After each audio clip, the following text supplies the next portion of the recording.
Good evening, folks. Thank you very much for allowing me to come to your class tonight to speak to you. I've been on a project for almost 5 years and finally got to the end of it at the end of 2017. And so you are officially the first class, at least in the United States of America, that I'm actually speaking to about a book I just finished. Hopefully, I've given a copy to everybody in class. Hopefully, everybody's going to get a chance to read the book. And I appreciate that you will be reading every page in the book, and hopefully you will learn something from it, and that you will be able to take this with you, and also kind of pay it forward that once you get done reading the book, I'd appreciate if you would pass it on to someone else that you know and get some full mileage out of the book.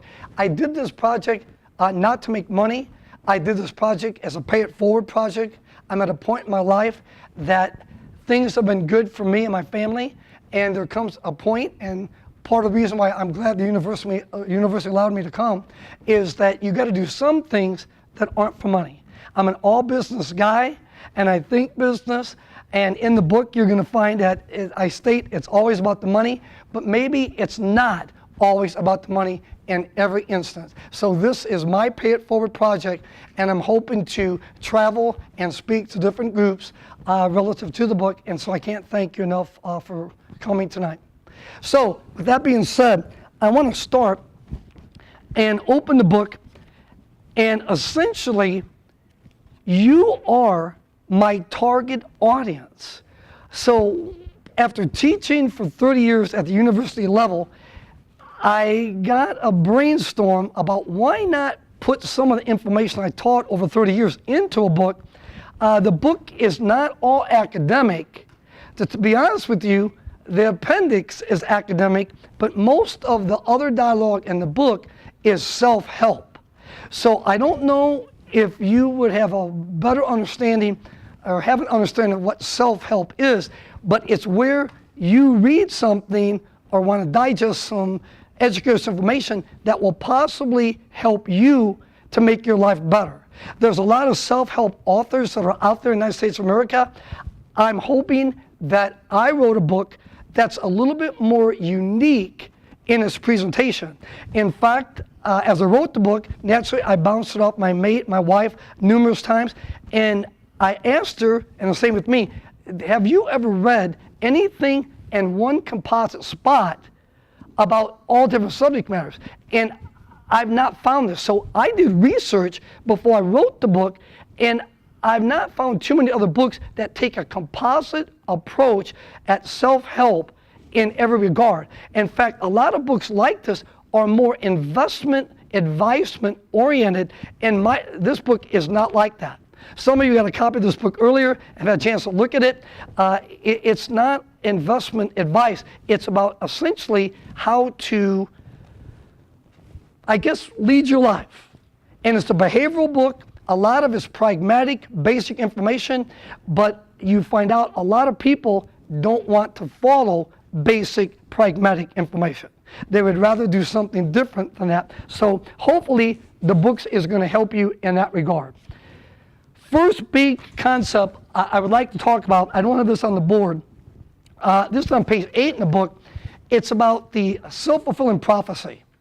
And some of you have this in your training so far in education, and simply put, a self-fulfilling prophecy is where you feel in your heart you want to achieve something. Whether it is being a great tennis player, whether it's starting a business, or it's a specialized thing where you want to start a nonprofit, or ever what you want to do, if you feel strongly enough about something that you want to do in your life, this concept of self-fulfilling prophecy means that you will fulfill it. You will self-fulfill it. This isn't a concept of mine, Dave Arsenal. It's a concept that's out there in life for many years, and it's somewhat a little bit of the premise of the book. So if you care about something strong enough that you're doing in your life, well, whether you're reading a self-help book or not, you will make it happen. You have the ability to direct your own life. And so if that is kind of a premise, and then I want to lead into page 19 of the book, which is essentially what the book is about. And it's a definition. If I were to ask you if you could define the concept of net worth, I would assume that one of you in this class would say, I know what that is. You take all of your assets, all of your liabilities, and the difference, or in a balance sheet in business, would be the equity, but in life, it would be the equity or the net worth in your life. I am suggesting in the book a major premise at an early age in your life that you understand something of extreme importance.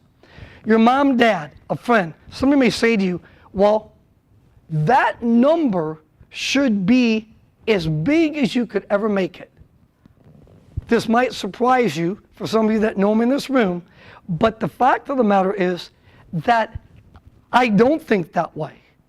I have friends that told me at certain points in my life when I was ready to kind of close her down, lead a little bit easier life when I was a little bit younger, in my early 50s, they said, now wait a minute, Dave, you apparently don't understand. You're in business, you're a business guy, and you want to increase your net worth your entire life and go for the gusto nonstop. Well, guess what? I listened to this one friend and thought, you know what? That cannot be the whole picture. And so I started thinking about it, and I want to make so that you can understand where I'm at right now on this. So I came up and coined a term in my own term that's called a relative state of net worth. And if you're with me tonight, I'm going to attempt to explain what that means. I'll read it and I'll try to explain it to you. It's where you have reached a given net worth in your life where you don't need to stay working 2 jobs. You don't need to be working hard. You reach a point where you can close down a deep amount of your activity and enjoy the rest of your life. That you don't need to stay beating yourself to reach this net worth goal that seemingly keeps getting higher and higher. Why would you do that? Why not declare a self-analysis net worth goal that you can attempt to achieve in your lifetime, and once you get there, you then live a standard of living that is within that net worth goal. So let me go into the book a second, and I'm going to read this to you because this is the fundamental concept of the book. This is the fundamental concept. Relative state of net worth ultimately describes the monetary level of net worth that an individual must reach in their life that provides financial freedom relative to their specific standard of living. So let's talk about that. Venus and Serena Williams. I cannot necessarily regurgitate their exact net worth, but I can tell you this, it's in the tens of millions. So now, whether it's Serena Williams or Tiger Woods or the Bryan brothers, no matter who it is, and I'm a tennis advocate, as you know, so it doesn't matter who you are, if they declare the net worth that they want to reach and their standard of living then falls within it, essentially they reach a point where they no longer need to work hard because they're never going to spend the money they have. They're never going to run out of money because they're living within the means, and they're not going to go out and buy a bigger yacht. They're not going to go out and buy 5 more Rolls Royces. They're going to stop accumulating assets that cost money to buy and maintain.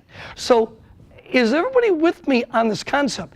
It's a relative state. So when you reach what number you choose, so you could live in a normal small town in the United States of America, and you could have made $50,000 your entire life, and your net worth ends up when you're 55, 6 years old, let's just randomly pick a number, at $300,000. I know in today's dollars, that only goes so far, and you can read books that state that right now at your age, at 20, 21, you need at least $1.5 million or $2 million in net worth to have a halfway decent life. Now, I'm not going to buy into that, because that means you're a millionaire, and millionaires are only at 5% of the population of the 300 plus million people. Only 5% of the people in the United States are millionaires. So for those people to write and say that you need to have $1 million, I disagree. That's the premise of the book. I disagree. If you have a moderate house, if you have moderate cars, if you don't trade your car every year, you will have assets that will be paid for, and you will have no debt, you'll have no credit card debt. So when you're 50 years old, if you bought a house when you were, help me out, if you're 25 when you buy a house and you get a 30-year mortgage, when technically should the house be paid by? A 30-year mortgage. 25, 35, 45, 55. So that means at 55 years old, the normal person should have their house paid for by that age at 55. So what are you striving for? That's what you're striving for. To get to the point of being debt-free and you don't have assets that keep you in perpetuity in debt. You don't have a car payment. I advocate this. You don't have a car payment your entire life. There are people who have a car payment their entire life. How could you have a car payment your entire life? Now, it makes sense that you get a house payment for 30 years, but again, I would advocate a shorter amortization period of 15, whatever, but you don't have to be in debt your whole life. So the fact of the matter is, the concept, a relative state of net worth, is where you reach a point where you essentially can do what you want, and the freedom of it, I want you to enjoy it at some point of that concept. For years, I've had students come to my office and they ask me, well, I'm reaching for this, I'm going for that. Well, the fact of the matter is, you want to think about that, and at some point in your life, you want to be able to shut down and enjoy the rest of your life without killing yourself your whole life. As one friend said to me, he thought that I should do that, and after working 2 jobs for 20 years, I decided I'm not going to do that. I'm not going to do that. Let's go with some highlights. Now, I'm not going to keep you guys here tonight forever. That's page 19 where I just was at. On page 30, I'm going to go there for a second to cover another concept in the book. The importance of work ethic. There's an entire chapter on that topic. To get where you're going, it does take work. Does that mean it has to be 24/7? Not necessarily, but the fact that you're in a college class already, you have shown and exhibited the fact that you do have work ethic, because you would not be in this class. But again, it's part of a key, and if you look through the book, again, self-help book, there's a formula that you start seeing and a redundancy that I keep bringing up in the book of different things you need to do behaviorally and or exhibit. And this is one. So you need to have work ethic. You need to do what you say you're going to do, and you need to do things on a daily, minutely basis to achieve something each day. Successful people in life, believe it or not, folks, achieve a lot every day. If it's a do list or whatever it is, it doesn't matter. Successful people achieve things on a minutely basis, and they know what they're doing next, and when they go to bed at night, they have achieved X things by the time they go to bed at night. They're not successful by chance. They work at it, and that's where the work ethic comes in. Next page, on page 36. Closely tied to that is motivation, and I have a line in the book: you can be moderately motivated and still achieve many results if you operate in a structured environment. And so if you're reading this on the plane and you're thinking, what does that mean? What does that mean? It means, again, tied back to being organized. If you're organized and you're in a structured environment, you know what you're doing, you could maybe be an 8 on a scale of 1 to 10 of motivation. So if you think, Dave, you can talk all night, but you're never going to motivate me enough to be a 9 or a 10, fine. Just like net worth. I want a moderate net worth. I want you to lead a happy life. I want you to be happy. I want your family to be happy. Your significant others to be happy. The same with motivation. I'm not asking for you to be a 10. I'm just asking for you to operate in a structured environment. And so if you're at all motivated, you're going to get more done than the typical person who's not operating in a structured environment. So again, things that you do and skill sets that you have work better when you're organized. When you're organized at what you do. On page 42, a nasty one. Chapter 5 is on saving and spending money. First line of that chapter introduction says, how you spend, save, and invest your money are perhaps the most important factors affecting your ultimate net worth. And undoubtedly, folks, it is how you spend and save your money. No doubt about it. And most people do not spend ample thought with this. Now, I know what you're thinking. Dave, you are a cheap guy, I bet. You're a shrewd guy. So everything you do, you know, I'm not necessarily a shrewd and cheap guy, but I use the system to my benefit.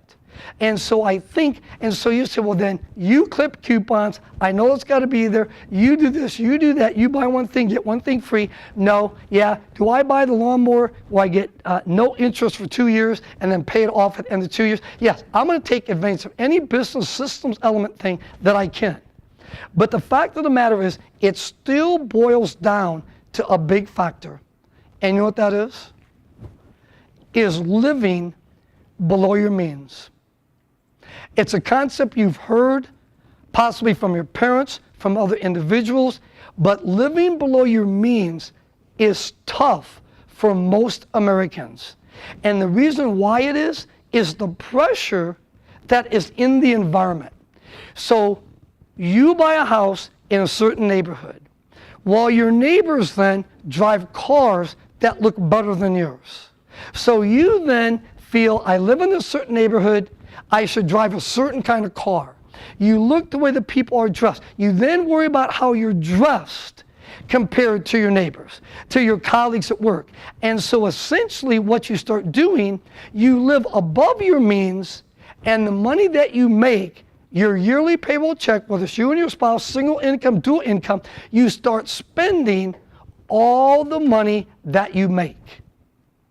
And you fall into a trap that has existed for years and years and years, and people way before me have tried to write books and talk to you about this, and so I'm still doing it. But the fact of the matter is, I am trying to take a little bit different angle and take all the composite other issues in self-help that you can achieve this by, you can live within your means, and you just got to think about it. And if you have a plan, a life plan, and goals set up, and you know where you're going, no different to the fact that you decided at a certain point to go to college, that was part of your plan. So money-wise, that's fitting into part of your plan. So you need a plan, and you always need to live within your means. Easy to say, very difficult to implement. From the people that I've consulted for and been around, a very difficult concept to implement. If I can get 50% of this class, the rest of your life, to live within your means, I would have achieved a major feat in doing that. Okay, page 80 in the book.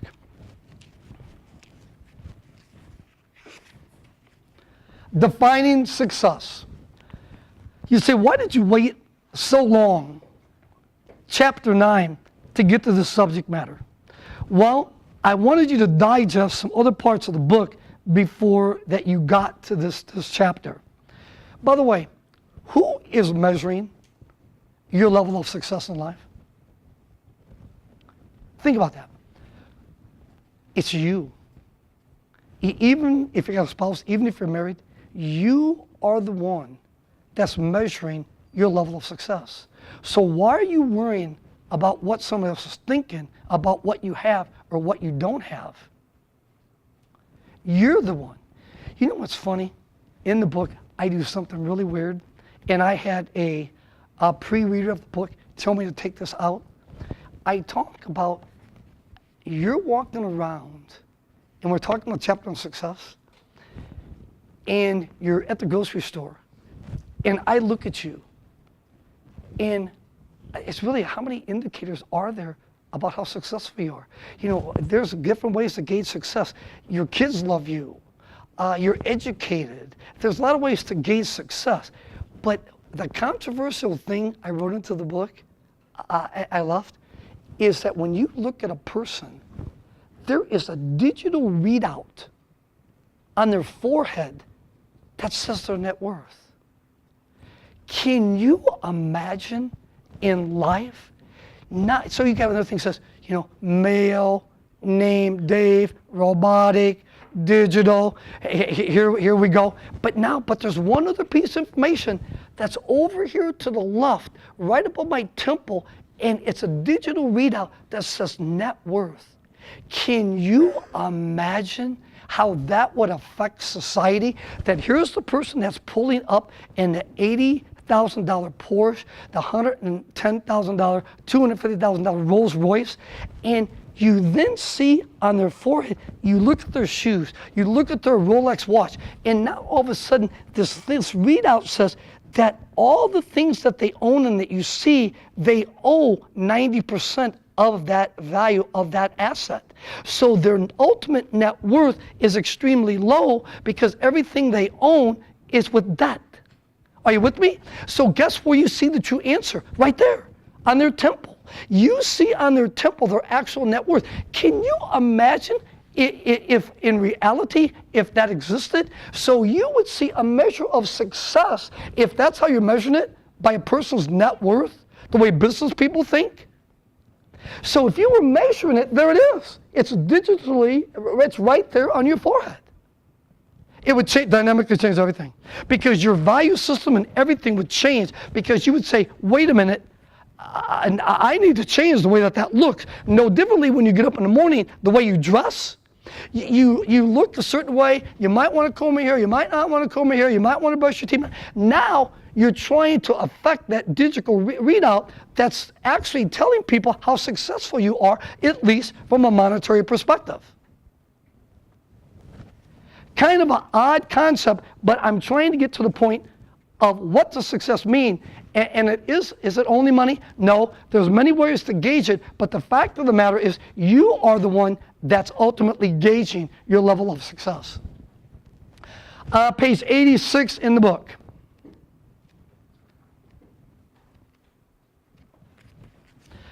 The art of execution. All my years of consulting, all my years of teaching, I have learned some things that have stuck with me that float to the top are some of the most important things I feel. Execution, or a synonymous term, implementation. That concept of implementing anything, getting a college degree, implementing a savings plan, implementing or executing a life plan, I have found from my consulting, helping companies, people, small businesses, whatever, this is by far the most difficult thing that people face self-help-wise in their life. You have to think of the plan, think what you're doing, and do it. And most people, you say, well, wait a minute, I got it, procrastination. Yeah, that's one of the things, they procrastinate. Well, there's painting their house, cleaning their garage. No matter what, they can give you a reason why they can't do something. I have found that if you battle this concept of implementation, and if you spoke to people that would know me, you say, what is one of his strongest things? Dave Arsenault, he's a weird guy. Don't know if I figured him out yet, but I'll tell you one thing. If I'm doing a project in the neighborhood, if we're doing a donation project, if we're doing a project at work, if you actually want to get it done, talk to him, because he understands execution, and he will make anything happen. No matter what he does, he will make sure it happens and follow through. And so I'm sensitive to the concept, because it's something that would probably be at the top of my skill set, is the ability to execute. and to implement. So I'm asking you tonight, I'm talking about a big concept. I'm asking you to think about it because it is the toughest thing that most people have a problem with. It is to actually do it, 93. One of the companies I consult for right now, this is a concept, Chapter 11, incremental growth, that comes up nonstop with a current client of mine. And they have a very difficult time dealing with it. They're a high growth company, so everything they do, it needs to happen yesterday. Because they want to grow so fast and once again, get so big that they want to get there, like I said, sooner than later. In my life, I have found, and I'm sharing with you, that incremental movement, incremental growth that a person shared with me when I was about in my 40s, about 45 years old, gave me 2 deep books on the concept of incremental growth. And so the bottom line of it was that he explained to me, if I read these books, I will understand what the concept means. And essentially, it's doing something in a progressive way so that the task of achieving it is not insurmountable. So you break it into pieces. Like when you folks are studying for an exam, no matter what you're doing, you break it into pieces to get there by not taking the task as a whole. And I have found, again, that incremental growth tied back to implementation, that's why people have struggled with execution and implementation, because they have to do things in an aggregate way rather than breaking it down to pieces. So no matter what it is. And so again, whether it's dating, I don't care, I can take a personal example or a business example, where a company wants to grow too fast by buying assets, expanding, or personal, where you start dating somebody and you date them for 4 weeks and you then want to get married.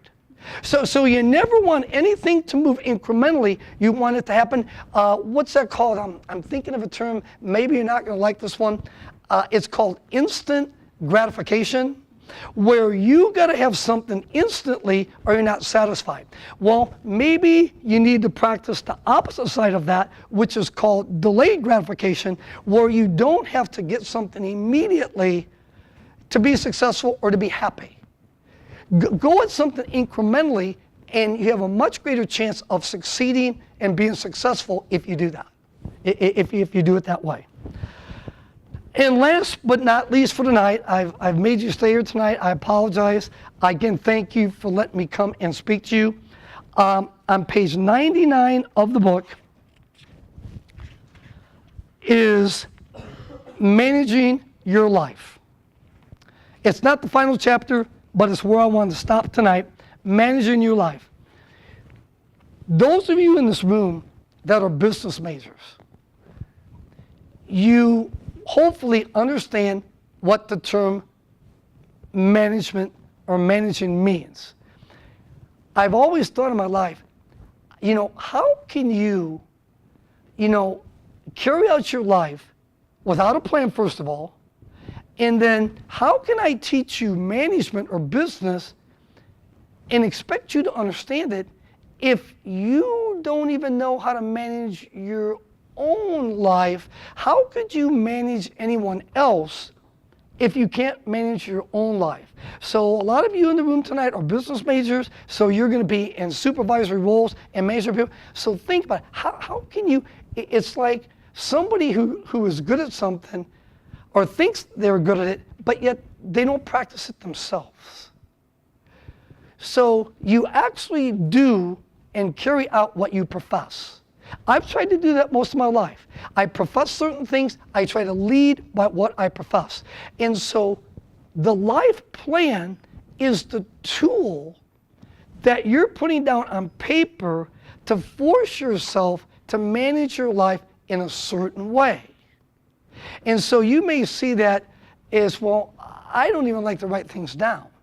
Well, to me, that's where you got to start changing some things, where you actually put down things on paper, which then threads back to the fact that you can better self-fulfill them because you actually wrote them down. So everything in the book threads, where I have found that most self-help books, they tell you to do one certain thing, but they don't give you the big picture of how to actually implement everything that they're saying. And so hopefully tonight, you'll get a copy of the book. I'm going to try to get everybody a copy of the book, and that you will get a chance to read it. And I hope at some point you call me, you email me, and I will love to talk to you about your feedback on the book and comments that you maybe hope that I can do a second edition or something better to make it even better than the first copy. So I thank you tonight for letting me come and hope to talk to you soon.